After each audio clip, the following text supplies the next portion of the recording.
बड़हन बा जल्दी गल जाई। का के जाकर सुसाइड कर ली तो सब तू न फंसबे रे। ओही से राजन सिंह झाटू अच्छा तो समझावत नहीं समझ जो, नहीं तो तोरो गोलिया में कुदारी के बेटे पेल देम। बड़हन बा जल्दी गल जाई। का कहलो हमर दवा तने फिर से कहबो। बड़हन बा जल्दी गल जाई। अच्छा तो जी हवे तू रहलन ई भाई साहब, इनका नाम हवे राजन सिंह कुकुर। सॉरी ई बात बावे हमारा तो सुनाइल हवे के लमहर बावे जल्दी चल जाई।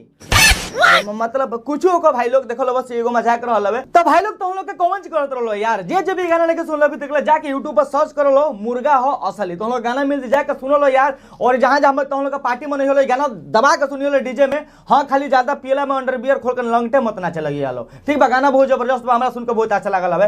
तो कैमरामैन बहुत बकचोदी हो गेलो, पलाई शुरू करी। हाँ शुरू कर। चल ठीक बा, वीडियो लगा। सॉरी तू का लगे भाई, हमें लगा लेते हैं, ठीक बा बे। कि मैं बेहतर करता हूँ तो एक वीडियो मेरा दुश्मन भी बनाता है, बट ये अगर एक चीजें गलत कर देता हूँ ना तो मुझे लगता है कि उसके लिए 20 वीडियो बनाता है वो। बिल्कुल सही बात कहला खेसारी भाई, और हम हर बात पर मतलब एग्री करत नहीं। और भाई लोग तो हम लोग का पता ना हो तो हम बता देते नहीं कि वो दुश्मन का नाम कौन सी हवे। तू रहलन ई भाई साहब, इनका नाम हवे राजन सिंह कुकुर।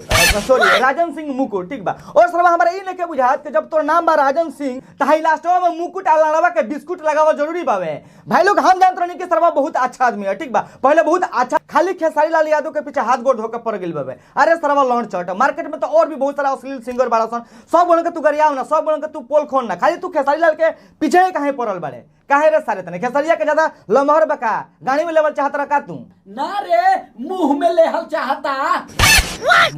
बात तो तू कैमरा में बहुत सही कहले हा। तू ले बका खेसारी के मुंह में भाग सारे। मजाक को नहीं है सर, सीरियसली काहे ले रे। वीडियो इसलिए 20 बनाता है कि भाई उसको लगता है कि भाई अब लपेट दो इसको। बिल्कुल सही बात तू कहला खेसारी भैया, तारा का बहुत ले लपेट ले बा, हमू देख ले बनी ना। भाई लोग हमार कहे के मतलब ई बावे कि अगर तू मतलब